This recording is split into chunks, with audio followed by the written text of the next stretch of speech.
बहू प्रिया को आदत थी हर काम में शॉर्टकट ढूंढने की, क्योंकि उसे हर काम में आलस आता था। अरे यार, दूध गरम कर दो ना। अरे पेट पे जाके तो दूध ठंडा ही हो जाना है ना, तो ठंडा ही पी लो ना। अरे तुम मेरा सर गरम मत करो यार। अच्छा है, सर गरम हो जाए तो सर पे दूध रख लेना, वो भी गरम हो जाएगा। एक बात बताओ, तुम इतनी आलसी क्यों हो? अरे बोलो ना, इतनी आलसी क्यों हो? प्रिया, जवाब दो। जवाब देने में आलस आ रहा है। पति वहाँ से उठ के बड़बड़ाते हुए खुद दूध गर्म करने चला जाता है और प्रिया अपनी आंखें बंद करके सोफे पर लेट जाती है। प्रिया की इस आदत का घर वाले सबको पता तो था ही, अब तो बाहर वाले भी उसको आलसी बोलने लगे थे। अरे बहू सुन ना, एक गुड न्यूज है। क्या माँ जी, आप सब कुछ मेरे नाम करने वाली हैं क्या? अरे बस तेरा दिमाग पैसों में ही लगा रहता है। माँ जी, आपको तो पता है कि मैं गांधी जी की कितनी बड़ी फैन हूँ, और गांधी जी तो नोट पे ही मिलते हैं ना, इसलिए पैसों के अलावा कहीं दिमाग ही नहीं रहता। वैसे गुड न्यूज क्या है? अरे गुड न्यूज ये है कि मेरी कुछ सहेलियां आने वाली है। ये भी कोई गुड न्यूज है क्या? जब भी आपकी सहेलियां आती हैं, मेरे किसी न किसी काम में खोट निकाल की जाती हैं। हमेशा कोई कमी दिखी जाती है उनको मेरे काम में, और मुझे आलसी बोलते हैं वो लोग। अरे तो ऐसा समझ कि आज तेरे पास मौका है उनकी नजरों में अच्छा इम्प्रेशन जमाने का। कैसे कैसे? उनके लिए खाने की इतनी स्वादिष्ट चीजें बना कि वे उंगलियां चाटती रह जाए। माँ जी, ये तो आप मुझे नया काम पकड़ा रही हो। अरे मेरी सहेलियों से तारीफ पानी है कि नहीं? हाँ, पानी तो है। तो बस जाओ, बन जाओ बावर्ची, लगाओ तड़का, कल शाम को आएंगी वो। अगले दिन सास सुबह से घर के बाहर अपनी सहेलियों के पास चली जाती है, और शाम को सब प्रिया के हाथ का खाना खाने घर आते हैं। आज देखते हैं कि प्रिया बनाती क्या है। हाँ, पिछली बार हमने बोला कुछ हल्का खाएंगे तो पापड़ फ्राई करके ला दिए थे बस। हाँ, और उसके पहले जब आए थे और बोला था कि भारी खाना खाना है, तो तरबूज काट कर ले आई थी। बोल रही थी तरबूज भारी होता है ना। अरे बस भी करो, इतनी बुरी नहीं है मेरी बहू। तभी बहू वहाँ खाना लेकर आती है। पनीर कोफ्ता, भिंडी मसाला, शाही मसाला, दाल, डबल तड़का, लच्छा पराठा, मिस्सी रोटी। अरे बस बस बहू, इतना सारा खाना।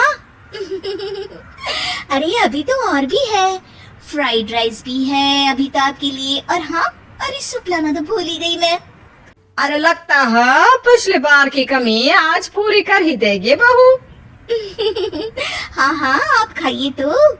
हाँ, खाएंगे तो सही, इतना खाना बना तो दिया है, अब देखना भी तो पड़ेगा ना कि बना कैसा है। हाँ, लगा ले भोग खुद को। खाना चखते ही तीनों सहेलियां प्रिया की वाहवाही करने लगती है। अरे शानदार, जबरदस्त, जिंदाबाद, मजे आ गए प्रिया। प्रिया की सास भी कमाल है, बहू को क्या जायकेदार खाना बनाना सिखाया है।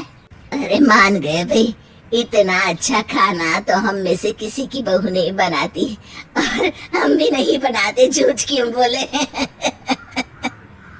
अरे बस करो बस करो, खाने पे ध्यान दो, बोलती ही रहोगी तो खाओगी कब। ये लो, थोड़ा पनीर और ले लो। सास भी सहेलियों के साथ खाना खाने लगती है, पर बहू के साथ अपनी भी तारीफ सुनकर सास मन ही मन फूली नहीं समा रही थी। प्रिया ने बड़ी ही खुशी से सबको खाना परोसा, और सबने झट से खाना खत्म भी कर दिया। राधे राधे, मजा आ गया।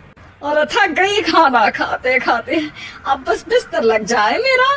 अब तो जब भी मेरे घर मेहमान आएंगे, प्रिया को ले जाया करूंगी खाना बनाने के लिए, मेहमान भी खुश हो जाएंगे।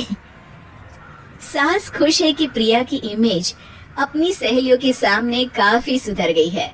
प्रिया खाने के बर्तन समेटती है। इतने में तीनों सहेलियां हाथ धोने किचन में चली जाती है। तभी एक सहेली देखती है कि किचन स्टैंड पर कागज पड़ा हुआ है।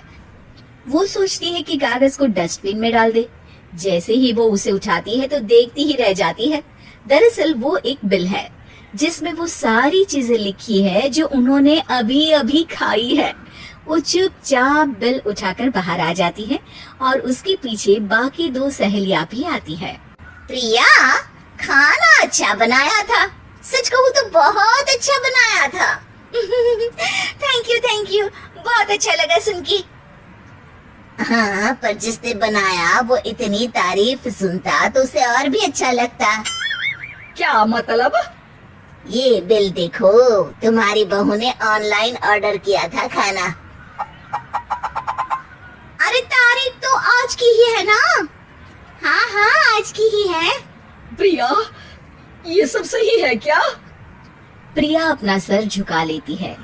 सास सब समझ जाती है कि बहू की चोरी पकड़ी गई है। इतना भी आलस अच्छा नहीं प्रिया। अरे बता ही देती कि बाहर का खाना है। मैं बाहर का खाना खाती नहीं हूँ। तीनों सहेलियां वहाँ से जा रही होती है कि तभी उनमें से एक मुड़कर कहती है, अब ये तो बताओ कि खाने की रेटिंग बहू को दे या डिलीवर करने वाले को? प्रिया समझ जाती है कि शॉर्टकट लेने की वजह से उसके साथ सास को भी ये बेइज्जती झेलनी पड़ी और वो कसम खाती है कि अब से शॉर्टकट से नहीं, मेहनत से काम करेगी।